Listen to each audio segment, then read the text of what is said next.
est la situation à l'est de la République du Congo démocratique. La République démocratique du Congo. La situation qui se passe là-bas avec le M23 là. Où Kagame est allé attaquer un pays.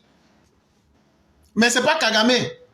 La réalité est plus vaste que ce que les gens vous font croire dans les médias. Et c'est là, cette guerre-là doit nous rappeler que le destin de l'homme africain, tant qu'il va confier son sort aux uns aux autres, ça ne pourra pas. Kagame, ce que tu es en train de faire aujourd'hui là, c'est ce que Joseph Kabila a fait.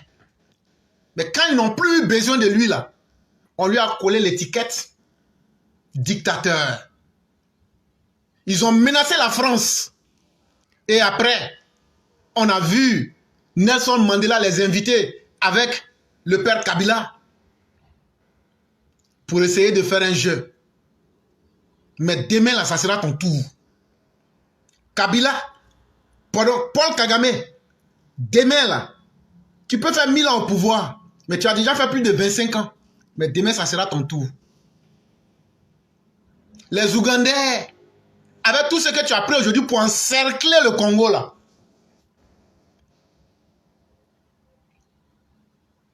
est-ce que vous savez que Paul Kagame était le chef des services de renseignement de l'Ouganda? Combien de personnes le savent? Mais le jeu dans lequel tu es là, sauf si ce n'est pas le sang des Africains que tu as versé, sauf si ce n'est pas les femmes africaines qui se sont fait violer, sauf si ce ne sont pas les enfants et les fils de l'Afrique. Aujourd'hui, au nom de la gloire de ta personne, tu es en train de ventrer le pays. Tu as infesté la Centrafrique. Tu as infesté l'Ouganda. Tu as infesté même l'armée du Congo. Sous le père Kabila, avec les Kadogo et autres. C'est pourquoi Edi Kapen ne s'est pas amusé avec. Vous avez même fait tuer le président Kabila. C'est toi. C'est vous. Avec le chef d'état-major de la RDC qui était rwandais. Mais si nous, Africains, nous pensons que c'est en abusant de l'autre que je ferai mon bonheur là. En tout cas, l'avenir sera un témoin. Mais les gens qui ont fait ce jeu là avant toi, je te cite Mobutu, Wazabango, Sese Seko. Mais à la fin là, on a dit que c'était un dictateur. Mais pour toi, ça risque de finir plus mal. Et donc, ils ont invoqué cette situation. Et le président Ouattara a dit que cette situation-là, nous, on avait vu ça venir avant. En 2024, moi-même, Ouattara, même là, j'ai dit à mon directeur de cabinet, Fidel Sarasoro, il allait à Kigali pour rencontrer Paul Kagame. Mais Paul Kagame, il est dans sa gamme. Il dit, Paul, le président Ouattara m'envoie. Palabre là. Aujourd'hui, tu as la force. Mais demain, là, tu ne sais pas ce que Dieu te réserve. Faut pas, on va verser le sang des fils et des filles du Congo parce que nous partageons un destin d'Africains. Faut pas faire, on va violer les femmes à Goma. Faut pas faire, on va faire violer les femmes. Tu n'as pas accepté. Au nom du coltan, au nom de l'or et du diamant, au nom de ta propre grandeur, comment peut-on sacrifier une vie pour protéger une autre? Alors que ce sont les mêmes peuples. Et nous partageons tous le même destin d'Africains. Mais aujourd'hui, tu t'ajoutes aux autres pour nous humilier. Très bien. Continue. Continue. Aujourd'hui, vous contrôlez Goma depuis le 26 janvier 2025. Mais pour ceux qui veulent faire un peu d'histoire, sachez que c'est le destin global de l'Afrique qui se joue comme ça.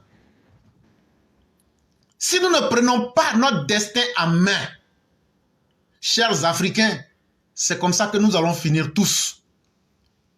Parce que on n'accusera jamais un lion d'avoir tué une antilope. On n'accusera jamais un prédateur d'être venu chercher ce qu'il a besoin. Malheureusement, c'est nous les Africains qui n'avons pas compris. C'est nous qui partons nous lier aux Américains, aux Russes ou même aux Français. Alors que personne ne s'en fout de notre destin. Ce qui intéresse les uns les autres, c'est d'avoir ce qu'ils veulent pour maintenir la dignité de leur peuple. Pour ceux qui veulent un peu d'histoire, écoutez ceci. Coup de service, où étaient des éléments très importants dans leur stratégie dans la région des Grands Lacs. Mais c'est là qu'on ne comprend pas bien. Parce que le Rwanda, c'est un petit pays. Oui. Comment peut-il tenir comment peut-il influencer autant la politique étrangère des États-Unis d'Amérique, de la France, on comprend pas là. Il y a quelque chose qui me. Vous mettez le doigt sur le tabou, ce dont il ne faut pas parler dans ce dossier. En fait, il faut remonter à Clinton pour comprendre ça. Lorsque Clinton arrive au pouvoir, son objectif c'est quoi? L'objectif de Clinton, c'est de évincer la France de ses anciennes positions en Afrique francophone. Et celui qui le dit de façon très explicite est le ministre de l'économie de Bill Clinton à l'époque, qui s'appelle Ron Brown, qui était mort, je crois, en Yougoslavie dans un accident d'avion plus tard. Et qu'est-ce qu'il a fait? Un discours à Dakar qui était très important, c'est de dire que traditionnellement, les matières premières africaines étaient contrôlées par certaines puissances européennes. Maintenant, c'est le tour des États-Unis. Nous aussi, nous comptons prendre part dans ces matières premières. Et donc, l'objectif à l'époque qui vise à mettre Kagame au pouvoir est de s'emparer des richesses minières de l'Est du Congo. Et c'est ça que les gens ne comprennent pas. On parle beaucoup du génocide, mais derrière le génocide, il y a les matières premières. Et c'est ça qui est beaucoup plus important que ce qu'on affiche là. Et je vais vous amener là-dedans pour que vous puissiez mieux comprendre. Eh bien, qu'est-ce qui se passe dans cette stratégie? Dans cette stratégie, c'est que les Américains ont envie de s'emparer du coltan, qui sert à la fabrication de nos téléphones portables et des ordinateurs. C'est un produit qui est très important, très recherché dans le domaine de l'aéronautique, militaire et civile. Et puis, il y a le cobalt. Et donc, la personne qui est la plus en même d'aider les Américains à se procurer ça, c'est celui qui est le président du Rwanda, qui est à la frontière, parce que ces produits se trouvent à la frontière avec le Rwanda. Et l'ancien président qu'a soutenu le président Mitterrand, le président Habyarimana, n'aurait jamais accepté ça. N'aurait jamais accepté que son pays serve de base arrière pour aller piller les richesses du Congo. Mais Kagame, lui, était prêt à faire ce travail-là. Et donc, c'est pour cela que les Américains vont tout faire pour l'amener au pouvoir. Et c'est pour ça que l'attentat contre l'avion est un tabou. Vous comprenez mieux maintenant. Deuxième élément, c'est que les Américains considéraient le coltan, à la fin de la Seconde Guerre mondiale, comme un produit stratégique de la défense nationale des États-Unis. Je répète, un produit de la sécurité des États-Unis. Donc, qui se trouve dans le sous-sol congolais. Donc, vous comprenez que quand on a déjà cette lecture des événements, on sait déjà très bien, si on met quelqu'un au pouvoir au Rwanda, on sait quel est le boulot qu'il va faire. Je vais encore plus loin que ça. La bombe qui a été utilisée à Nagasaki, Hiroshima, en 1945, contre le Japon qui a été utilisé par les Américains, l'uranium venait du Congo-Zaïre, c'est-à-dire le même endroit où se trouve aujourd'hui le coltan qui sert à la fabrication de nos portables. Donc depuis la Seconde Guerre mondiale, les Américains savent exactement ce qui se trouve dans le sous-sol du Congo et ils ont pris le temps pour pouvoir mettre quelqu'un à la tête du Rwanda qui allait en quelque sorte faire de la sous-traitance pour eux, pour ce genre de produits stratégiques. Voilà pourquoi la France, qui va se retrouver dans cette configuration-là, par sa vision un peu, je dirais pas candide, mais un peu faiblarde dans sa position, son positionnement géopolitique, s'était retrouvé en 1993 en étroite relation avec le président du Zaïre, qui était le président Mobutu. C'est-à-dire les Américains avaient lâché quelqu'un qu'ils ont soutenu au pouvoir pendant 32 ans, qui était le président du Zaïre, et les seules personnes qui soutenaient le président du Zaïre à ce moment-là, c'était les Français. Mais les Français, on se retrouve en 93 dans la configuration de la cohabitation, Donc, le positionnement des uns et des autres fait que la politique étrangère de la France et la position géopolitique de la France est affaiblie. Le président Mitterrand a son cancer de la prostate et les Américains et le président du Zaïre a aussi le cancer de la prostate. Donc c'est à ce moment-là que Paul Kagame, utilisé par les Américains, on va commettre l'attentat qui va permettre de renverser non seulement le président rwandais, mais en 97, c'est-à-dire quelques années, 3 ans après l'affaire de l'attentat, le président du Zaïre va être renversé par Paul Kagame. Je récapitule pour que les gens comprennent bien l'articulation. Bill Clinton veut installer Paul Kagame au pouvoir. Paul Kagame est en formation aux États-Unis, on le met là. En 94, ils font abattre l'avion du président Habyarimana, qui est le président du Rwanda, qui s'entend avec le président du Zaïre, qui est son voisin. Les Américains veulent le coltan et l'uranium du Zaïre. Pour y arriver, ils ne peuvent pas directement attaquer le président du Zaïre qui est en place. Pourquoi? C'est pas plus simple? Mais c'est quelqu'un qui les connaît très bien. Ils l'ont soutenu pendant 32 ans. C'est comme l'affaire avec Pinochet. Donc on n'a pas envie, on veut s'en débarrasser, mais on ne va pas s'afficher, comme on ne va pas prendre le risque de venir le renverser. Donc on passe par un proxy. Voilà, exactement. Et donc c'est ce qu'ils vont faire. Et entre-temps, les Américains font pression sur la France et sur la Belgique de lâcher ce président, qui est devenu un dictateur. Mais pendant 32 ans, il n'était pas dictateur. C'est exactement ce qui se passe avec Kagame. Il est venu, soi-disant, en 1994 pour apporter la démocratie, mais ça fait 27 ans qu'il est là, soutenu par les Américains. Et on ne nous dit pas qu'il est dictateur. Bon, donc c'est la même chose qui va se passer avec Mobutu. Donc il passe par Paul Kagame, qui va renverser ce président en 1997. Je vous remercie de me donner la parole. C'est un honneur pour moi de prendre la parole. Aujourd'hui, on va parler de la stabilité de la Côte d'Ivoire sur le long terme en mettant un accent sur quoi? La prise de conscience collective des Ivoiriens. Mais en réalité, voilà ce qu'on va faire. On va s'appuyer sur le cas de la RDC, République démocratique du Congo, pour faire le parallèle avec le dossier ivoirien, pour amener les uns et les autres à prendre conscience. Alors, la République démocratique du Congo. Voici un pays qui est constamment l'objet d'instabilité, de guerres, de convoitises à cause du pouvoir d'État, mais aussi à cause des richesses qui y sont. Pour une petite précision, la République démocratique du Congo fait 2 345 410 km² et la Côte d'Ivoire fait 322 463 km². Lorsque vous faites le rapport, la République démocratique du Congo égale 7,2 fois la Côte d'Ivoire. Et la grandeur de la République démocratique du Congo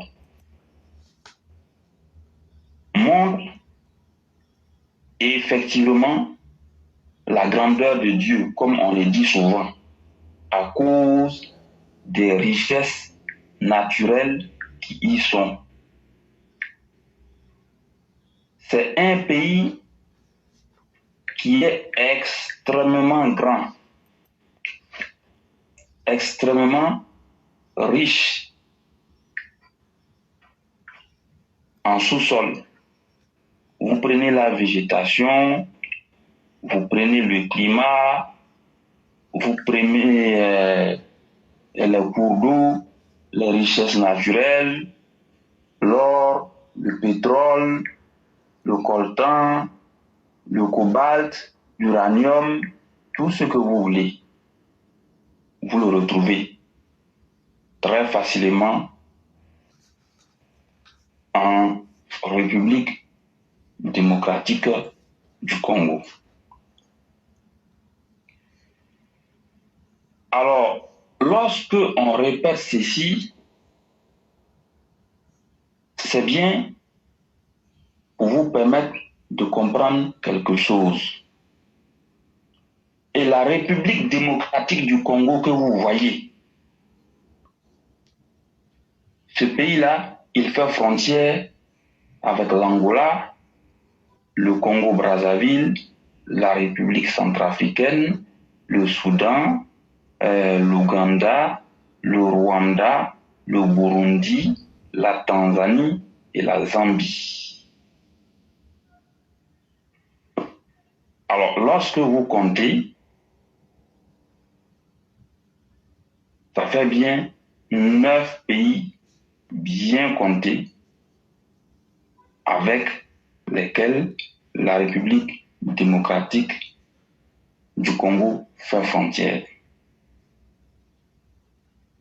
Et quand vous prenez la République démocratique du Congo, il y a plusieurs régions également.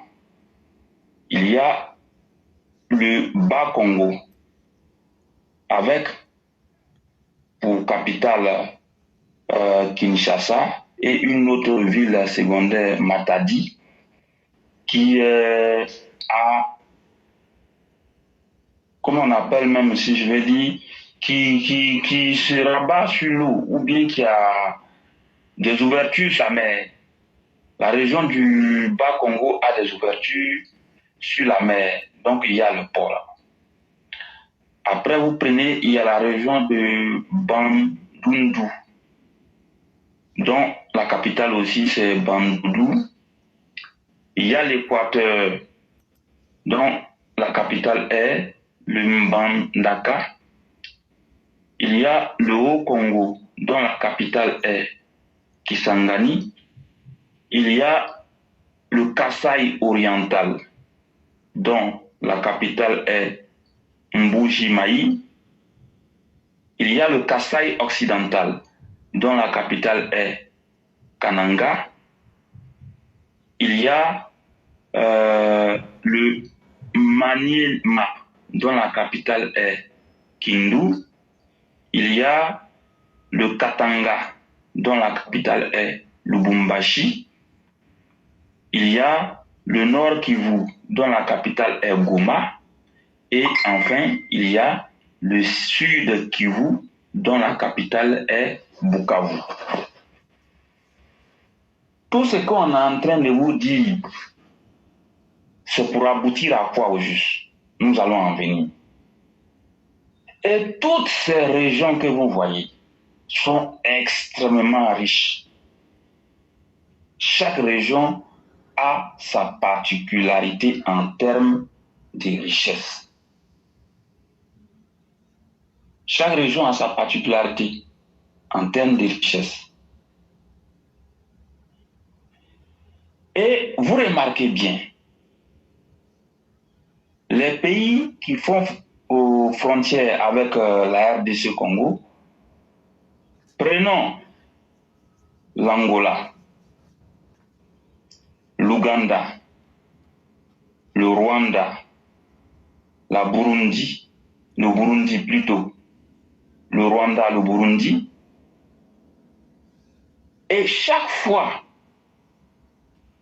qu'il y a eu des guerres dans ces pays, l'Ouganda, le Rwanda, le Burundi, l'Angola,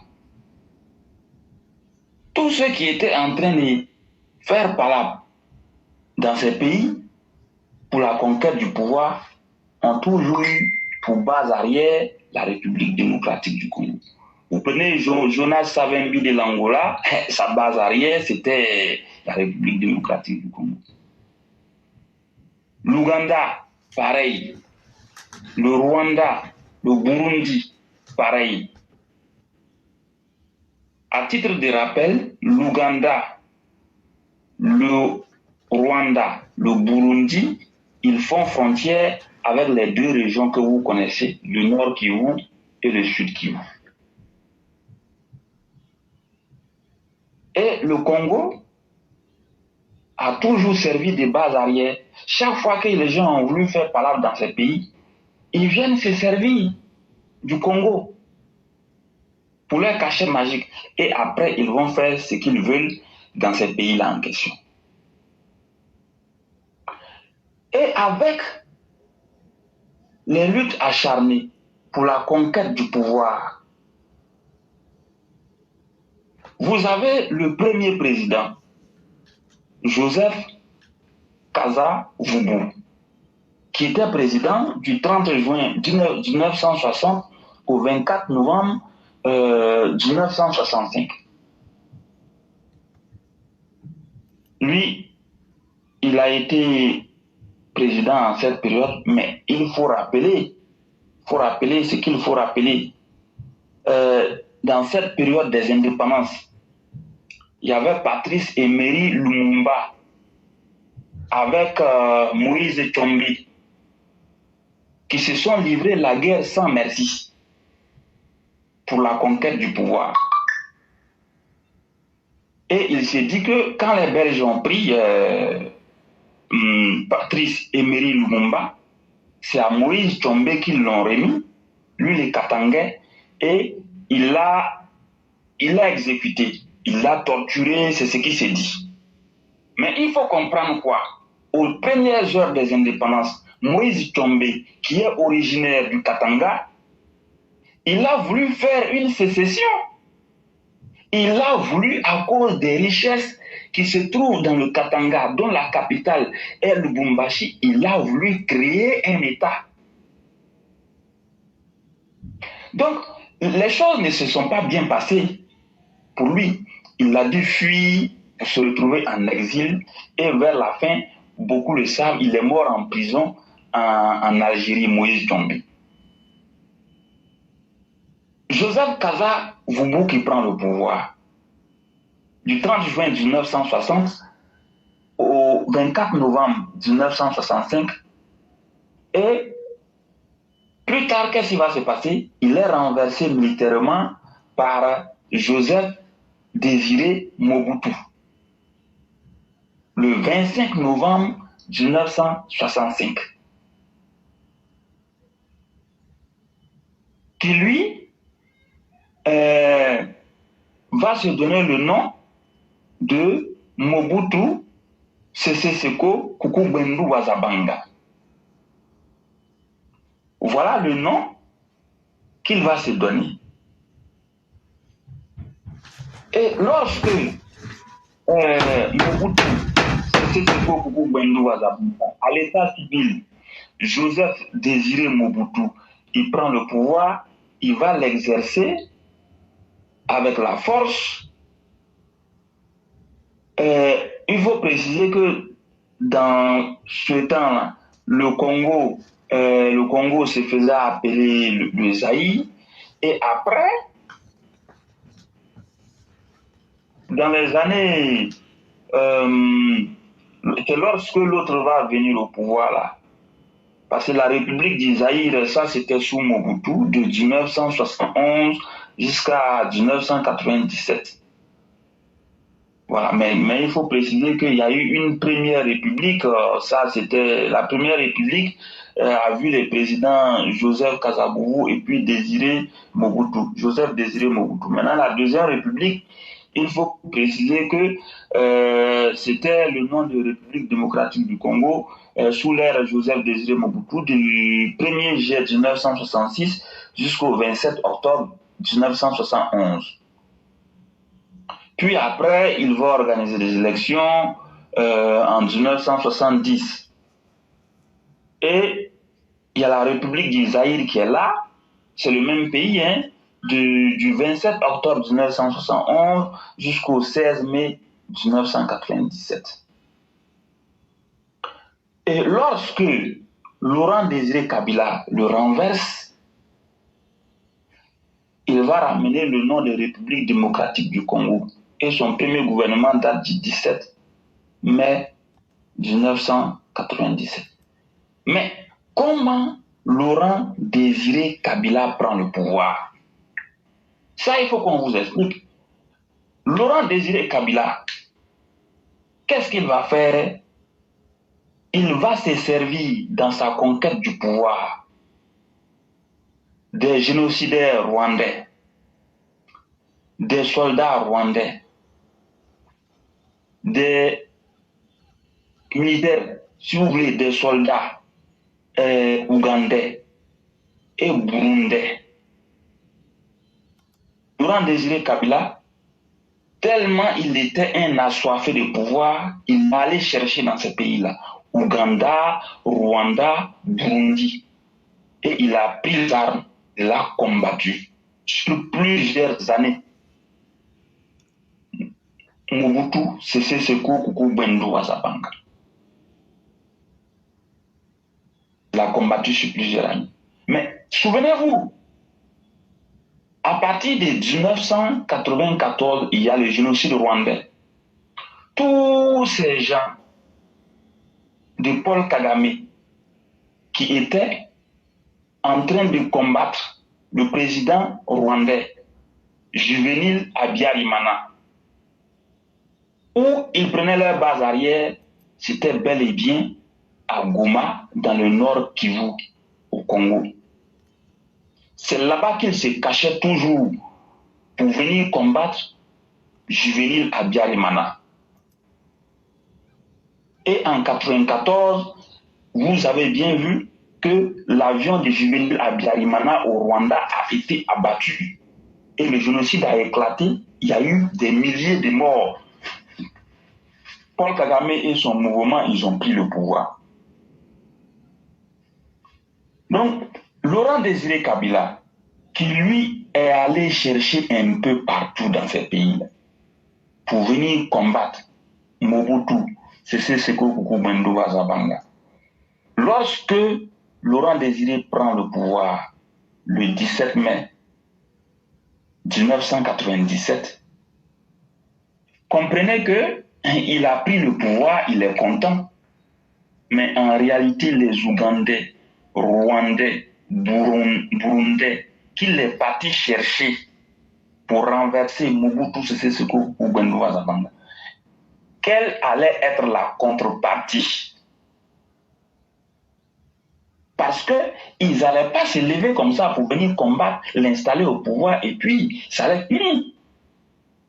La contrepartie a été laquelle? C'est ce lourd tribut que le Congo est en train de payer aujourd'hui. Donc, cette dette qui plane toujours sur la tête du Congo, RDC, c'est elle qui continue aujourd'hui. Dans sa soif de pouvoir, Laurent Désiré Kabila, il a pendant plusieurs années combattu Mobutu pour prendre le pouvoir. Dieu faisant, il a pris le pouvoir le 17 mai 1997. Le 16 janvier 2001, Laurent Désiré Kabila, il l'a abattu froidement. Il a été tué. C'est-à-dire qu'il a mené tout ce combat pendant plusieurs années. Il est venu au pouvoir. Le conquérant? Oui. Il faut aussi signaler que les Rwandais n'ayant plus besoin de lui, en complicité avec les Ougandais, ils vont l'assassiner en mentant sur Edi Kapen. Comment un seul individu peut aller assassiner quelqu'un comme ça? Jouer l'audio. Ah, ok. Donc, voilà, effectivement, Edi Kapen, voilà. Donc, ils l'ont tué, c'est-à-dire qu'il a fait cette lutte-là pendant plusieurs années, il n'a bénéficié de rien, et puis, il n'a même pas fait 4 ans, ils l'ont tué. Lorsqu'il est renversé, le 17 janvier 2001, c'est son fils, Joseph Kabila, qui va prendre le pouvoir. Et là, il faut faire une précision, c'est le fils de sa femme. Oui. C'est le fils de sa femme. De sa femme. Ce n'est pas un enfant biologique même du père. Mais comme... Bon, j'ai appris cette histoire. Voilà, comme... Il y en a même qui m'ont dit comme ça, je ne sais pas si c'est vrai, que c'est le fils d'Étienne Tshisekedi. Je ne sais pas si c'est vrai. Hein? Ok, tout ça c'est un peu difficile pour nous, mais une chose est sûre, il n'avait aucun lien avec Désiré Kabila. Le père Kabila. Voilà. Mais comme Kabila a marié la mère de ce garçon, et que ce garçon était manipulé par le Rwanda, en ce moment, le chef d'état-major était un Rwandais. C'est pourquoi donc ils ont mis Joseph à la place de son père. Joseph Kabila à la place de son père. En le manipulant comme un objet. Voilà. C'est pourquoi si vous remarquez très bien, dès que Joseph était au pouvoir, le palabre que vous voyez aujourd'hui avec les M23, c'était toujours maîtrisé. Parce qu'il répondait toujours oui aux attentes du, comment on appelle, du Rwanda. Et donc ça n'allait pas loin. Voilà. Donc, Joseph Kabila, d'abord quand il prend le pouvoir, il y a eu gouvernement de transition, et il a pris le pouvoir sur il était là jusqu'au 26 janvier 2003. À partir de là, il y a eu gouvernement de transition jusqu'au 6 décembre 2006. Et puis après, bon, il y a la Troisième République, hein. Il y a la Troisième République qui est arrivée, ils ont organisé des élections, bon, il a gagné. Il est resté jusqu'au 21 décembre 2011, il y a eu une autre élection, le 21 décembre 2011, et il a voulu conserver le pouvoir plus tard après les 2 mandats, mais vous avez vu, ça n'a pas marché, pression sur pression, il s'est retiré. Il s'est retiré le 25 janvier 2019. Il y a eu élection, et qui va prendre le pouvoir? C'est Félix Tshisekedi, le fils de Étienne Tshisekedi Wamulumba. Mais bon, il y a eu pas mal de choses qui ont été dites, mais nous, on ne va pas rentrer dans ça. Mais non, mais c'est important pour le conquérant, c'est important qu'on le dise aussi. Celui qui était le président de la CENI, de la Commission électorale indépendante, aujourd'hui, il se retrouve que lui, il est un des porte-parole du M23. Et aujourd'hui, chef rebelle, voilà. Corneille Nangaa. Voilà. Et aujourd'hui, ce Corneille Emmanuel explique qu'eux, ils ont fait un complot pour arracher la victoire pour donner à Tshisekedi, qui est là aujourd'hui. Oui. Il le dit clairement. Justement, il le dit clairement. Non, c'est pas Katumbi. C'est l'autre là, comment il s'appelle là même? Il y a un autre Congolais là. Aidez-nous avec les noms, hein, parce que nous, on ne connaît pas trop. Il y a un autre Congolais là, je ne sais pas, il travaillait dans la société pétrolière là. Justement. Martin Fayulu. Voilà. Et donc, au début, on pouvait croire comme ne pas croire, mais quand l'ancien président même de la commission électorale, qui est devenu opposant aujourd'hui, sort pour dire cela, et c'était en complicité avec l'église catholique qu'ils ont fait ce deal-là, pour que Tshisekedi soit là aujourd'hui. Et donc, ça veut dire que le problème du Congo, c'est un serpent avec plusieurs têtes. Maintenant, il y a autre précision. Qui est Étienne Tshisekedi Wamulumba? Parce que là aussi, on va faire les détails. Étienne Tshisekedi Wamulumba, il est mort, mais il faut préciser que le père Étienne Tshisekedi Wamulumba, dont le fils est Félix Tshisekedi Wamulumba, contrairement aux autres qui ont mené des luttes, des guerres sans merci, lui, il a fait de l'opposition classique. Et voici pourquoi dans ce pays, il n'a jamais eu le pouvoir. Même, je crois, à une reprise ou deux, il a dû gagner l'élection, mais il n'a jamais eu le pouvoir. Sous Mobutu Sese Seko Goubendu Wazabanga, lui, il a commencé l'opposition. Étienne Tshisekedi Wamulumba, depuis les indépendances, était dans l'opposition. Il a été premier ministre une fois sous l'ère Mobutu Sese Seko Goubendu Wazabanga. Pendant 40 jours après, il a rendu sa démission. 40 jours après, sous Mobutu, il a rendu sa démission. Il a continué à lutter. Il a parfois gagné les élections, mais il n'a jamais eu à accéder au pouvoir d'État. On ne lui a jamais confié le pouvoir. Donc, il a lutté jusqu'à, finalement, il en est mort. Il en est mort dans les années 2017. Et c'est 2 ans après que son fils, à la suite d'un arrangement, comme vous le dites, a pris le pouvoir d'État. Félix Tshisekedi qui est venu, lui hérite d'une situation qui est déjà délicate depuis très longtemps. Donc, toute cette lutte qui a été étalée sur plusieurs années, jusqu'à aujourd'hui, là, on voit très bien que ce que les dirigeants d'alors ont fait, ce que Laurent Désiré Kabila a fait pour pouvoir prendre le pouvoir, c'est cette dette-là qu'il ne pourra jamais payer, sinon que le Congo ne pourra jamais payer, qui est toujours d'actualité. Et c'est le même chantage qui est là aujourd'hui avec les richesses naturelles, avec le sous-sol qui est extrêmement riche, la grandeur du pays. Ça fait que ces pays-là que j'ai cités, à savoir l'Ouganda, le Rwanda, le Burundi, ne font que en longueur de journée faire du chantage au Congo. Et quand j'ai fini de vous décrire tout ça, on va faire le parallèle maintenant avec le dossier ivoirien. Nous sommes en Côte d'Ivoire. Sundiata, avant de rentrer là, j'allais faire une précision. Vous avez dit le nom Mobutu Sese Seko Kuku Bendu Wa Zabanga. Il faut qu'on explique. Tout ça, ça ne veut rien dire. Le vrai nom de Mobutu, c'est Joseph Désiré Mobutu. Mobutu, c'est son nom de famille. Donc, tout le reste là, c'est Waiko. Tout le reste que vous entendez, Sese Seko Kuku Wa Bendu Wa Zabanga, ça veut simplement dire Mobutu le guerrier qui va de victoire en victoire sans que personne ne puisse l'arrêter et qui ne laisse derrière lui que le feu. Bon, regardez des gens comme ça. Bon, quelle est la différence entre les deux? C'est le feu qu'il a laissé là, qu'elle a là. Ça fait vraiment pitié.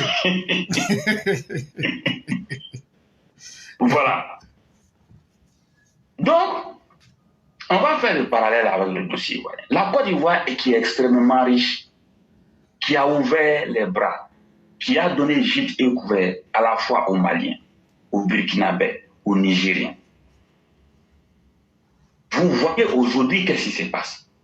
Ce sont ces mêmes Burkinabés, Nigériens, Maliens qui aujourd'hui jalousent la Côte d'Ivoire, qui aujourd'hui sont contre. Et quand on regarde l'histoire, on sait que Laurent Gbagbo n'a pas fait cadeau aux Maliens, aux Nigériens, aux Burkinabés.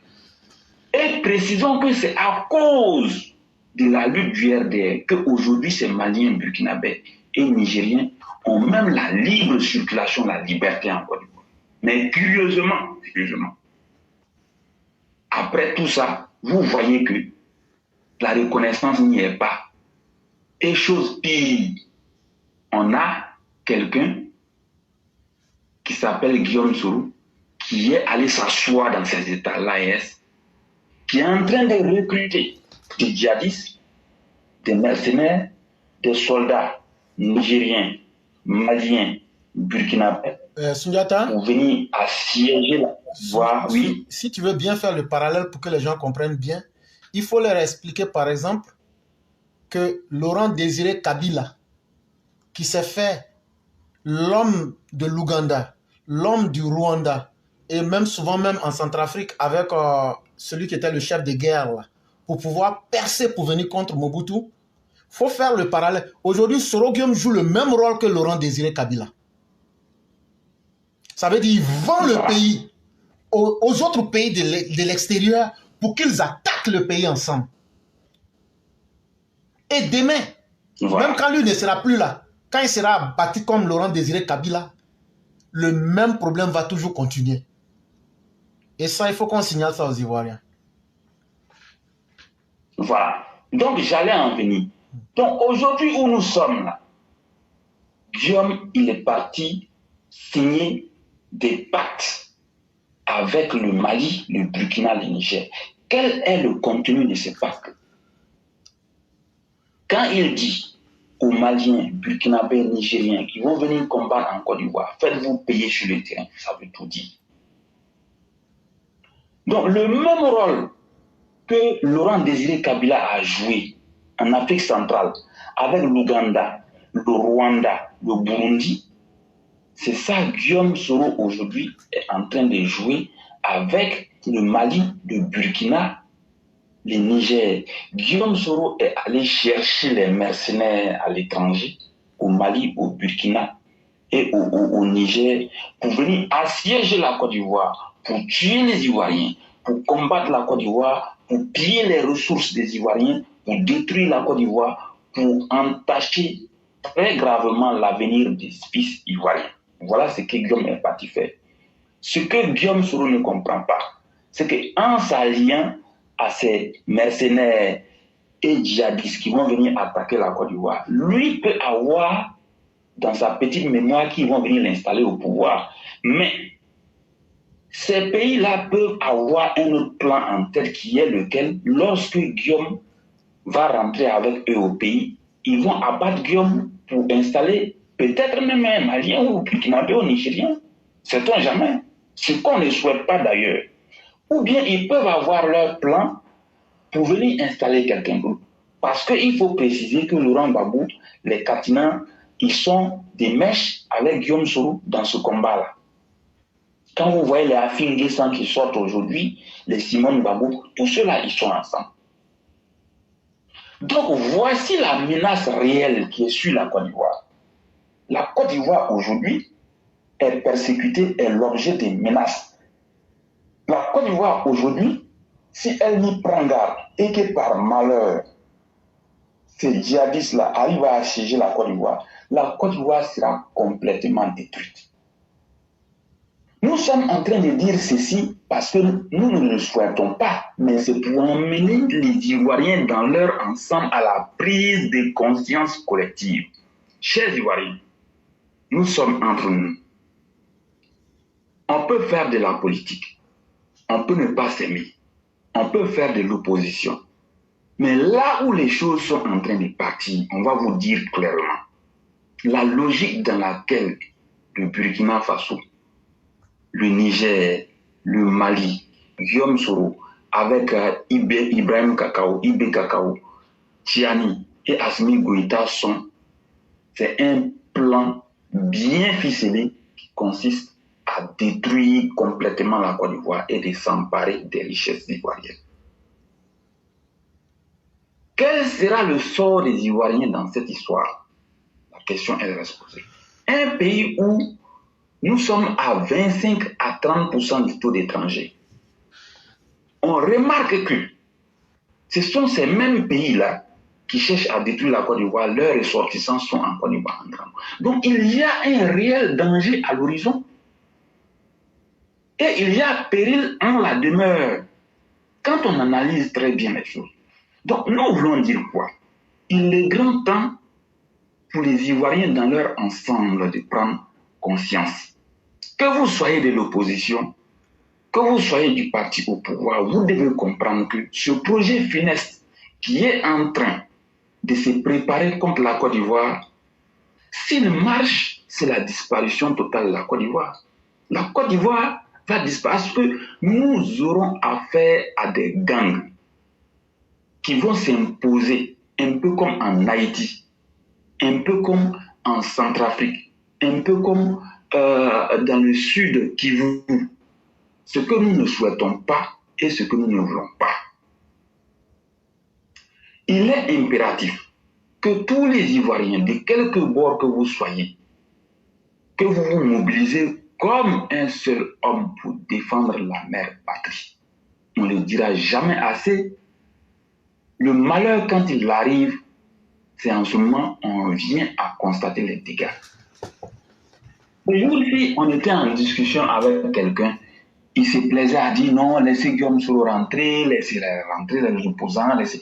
On lui a dit, le plan que Guillaume est en train de concocter contre la Côte d'Ivoire, s'il marche, c'est-à-dire que toi-même tu es ici, tu parles, mais tu vas disparaître. Ça, il faut être sûr de ça. Tous ces gores, tous ces gens du PDCI qui applaudissent Guillaume aujourd'hui, mais s'il rentre au pays ici, vous serez les premiers cadavres, hein, on va vous dire la vérité. On va vous dire la vérité. Vous allez vous associer pour faire quelque chose, mais après là, Quand on veut faire coup d'État ou bien on veut détruire un pays, il y a plan dans le plan. Vous avez votre plan. Guillaume, il a son plan. Les gens de l'AES, le Mali, le Burkina, le Niger, ils ont leur plan.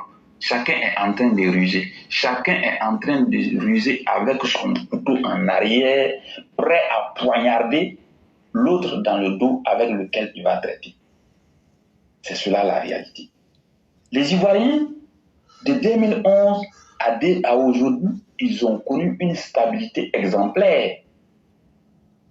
Donc aujourd'hui, là, tout ce qui est en train de se passer, il faut que les gens ouvrent leurs esprits pour comprendre que nous devons nous mobiliser comme un seul homme pour défendre la mère patrie. Et je le dis, on ne doit en aucun cas permettre à l'un de ces pays de franchir d'un seul mètre la Côte d'Ivoire ou bien d'attaquer la Côte d'Ivoire. Moi-même, parfois, quand j'apprends que non, il y a des gens qui ont pu rentrer, qui sont en train de concocter quelque chose, ça me fait extrêmement mal. Pour moi, on doit arriver à une situation où même aucun d'entre eux ne doit rentrer dans le pays avec des velléités de déstabilisation. C'est cela. Je le dis toujours, l'aspect militaire, c'est quelque chose de sensible, je ne veux pas aborder. Mais tout ce qui peut être fait pour ne même pas que ces djihadistes de l'AES avec Guillaume franchissent d'un pas la Côte d'Ivoire, il faut le faire pour les stopper net. Les Ivoiriens sont en train de jouer leur destin en ce moment même où nous parlons. Si nous nous amusons pour laisser ces charognards qui sont dans l'AES détruire la Côte d'Ivoire ne se remettra pas, même 50, 60 ans après. Je vous le dis, le Congo est en train de payer le lourd tribut. Depuis les indépendances pour venir vers Mobutu, il y a eu des guerres entre eux pour la conquête du pouvoir. Laurent Désiré Kabila, qui depuis plusieurs années, dans les années 90 pour remonter, a fait le combat jusqu'à... Depuis les années 90 à aujourd'hui, 2025, on est à 35 ans bien compté. Mais voici le Congo qui paye le lourd tribut. Est-ce que les Ivoiriens vont accepter de subir le même sort que le Congo? C'est à nous de voir. Hein? Voici pourquoi nous disons que la lutte que nous menons, elle a commencé à un moment donné, mais elle ne prendra pas fin maintenant. Quand on a connu des situations difficiles comme celle de Laurent Gbagbo, on ne va pas laisser la Côte d'Ivoire sombrer. C'est à nous de voir. Et c'est en cela que on le dit toujours, nos cadres doivent réveiller les militants la première heure. Les militants RDR à l'origine, il faut trouver des voies et moyens, des mécanismes pour les galvaniser. Et oui, ce combat-là, il ne finira pas maintenant. Hein? Le combat de la liberté, de la restauration, de l'honneur et de la dignité, ça ne va pas finir maintenant. C'est un combat sans fin. Donc, vraiment, c'est à nous de voir. L'avenir de la Côte d'Ivoire se trouve entre les mains des fils et des filles ivoiriens. C'est à nous qu'il revient de voir. J'ai l'habitude de le dire, le destin est individuel. Le destin de la Côte d'Ivoire est du ressort des fils et filles ivoiriens. C'est à nous qu'il revient de voir. Sur ce, je m'arrête là. Et je vous remercie beaucoup. Si vous avez quelque chose à ajouter, je vous écoute. Vraiment, j'ai beaucoup apprécié le parallèle parce qu'il faut prendre le temps d'étudier, d'analyser les faits. Et sachez que les modèles, les gens s'en inspirent toujours. Et aujourd'hui, là, ces malfaiteurs-là, quand vous calculez leur niveau de détermination, c'est parce que ça s'est déjà produit quelque part. Et c'est pourquoi nous sommes à mesure d'anticiper pour vous dire que la même chose peut arriver. La même chose peut arriver parce qu'un chien qui a déjà goûté au sang humain, là, il ne peut plus aller manger viande de brousse. C'est viande de l'homme qui est la prochaine étape. J'espère que vous avez bien compris ce que j'ai dit. Chien qui a bu sang de l'homme, là, c'est plus agouti qui peut le satisfaire. Ce qui peut le satisfaire, là, c'est viande de l'homme. Et c'est ça le cas de ces pays comme le Burkina, le Mali. Avec la guerre que la Côte d'Ivoire a connue, du 19 septembre 2002 au 11 avril 2011, le nombre de biens que ces gens ont volés pour rentrer avec ça dans leur pays, là, ils ont déjà goûté à quelque chose. Ce qui leur manque, là, c'est de trouver une opportunité pour refaire la même chose. Et aujourd'hui, Soro Guillaume s'offre un mouton de sacrifice en leur disant, avec moi, je vais vous permettre de tout faire. C'est la même chose. Les mauvais modèles, ça existe partout. Et c'est pourquoi dans la nuit du 30 au 31 janvier 2025, il y avait un monsieur, lui il s'appelait Jean-Marie Le Pen. Il est mort le 7 janvier 2025. Toute sa vie, il n'a fait que propager les idées de l'extrême droite, propager les idées de la haine, propager les idées contre les étrangers, propager les idées pour diviser les filles et les fils des personnes qui étaient étrangères, propager toute idée qui pouvait rendre la vie difficile aux gens. Comme quand lui posait ces actes-là, ceux qui subissaient les conséquences n'étaient pas des êtres qui avaient été créés par Dieu. Quand il est mort là, dans la nuit du 30 au 31 janvier, les gens sont allés, son tombeau là, ils ont cassé. J'ai la photo en face de moi. Ils ont cassé la croix là. Ils ont tout cassé. Les fleurs qui étaient là, ils ont tout ginzin. Et donc là, ça peut offusquer les gens. Mais tel que tu as vécu là, Dieu ne se trompe pas. Quand tu as été mauvais là, même après ta mort là, Dieu va envoyer des gens pour montrer que tu as été mauvais. Il y a combien de vies que lui, il a détruit avec son idéologie mortifère. Et ce qui lui est arrivé est une très bonne chose. Ce qui lui est arrivé là, c'est très bien fait. Hey, c'est pas tout qu'on pardonne. Souvent là, il faut donner un seul exemple pour que les mauvais exemples ne se rappellent pas. C'est pourquoi tout ne doit pas être pardonné et on ne doit pas pardonner facilement. C'est très important. Ah non, lui, il a un cœur dur. Mais et les actions que lui il a posées, ça détruit la promotion de la xénophobie, du racisme dans le monde. Et les conséquences que cela a fait, l'exacerbation de l'extrémisme dans le monde. Il a fait ça sur plusieurs dizaines d'années. Et les conséquences de ces divisions-là. C'est ça aussi qu'il faut calculer. Et dire que si nous voulons véritablement combattre le mal, c'est pas avec la bouche.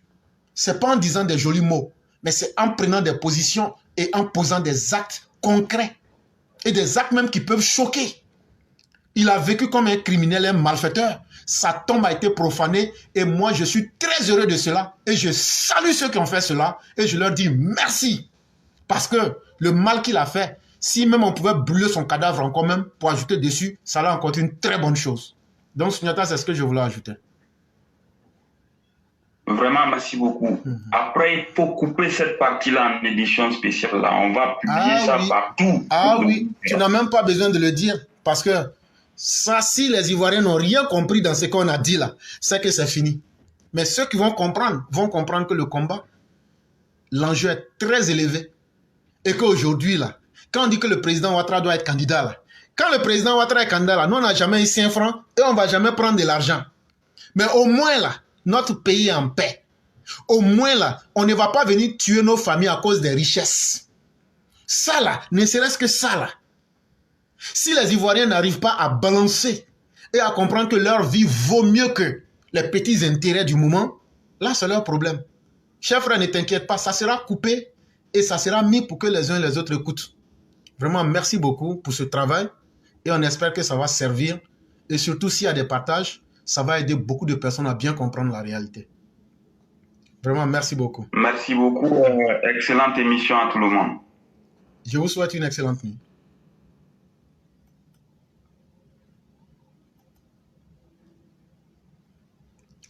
S'il y a des gens qui doutent là, comme on dit que nous on ment beaucoup là-haut, attends, je vais mettre le lien.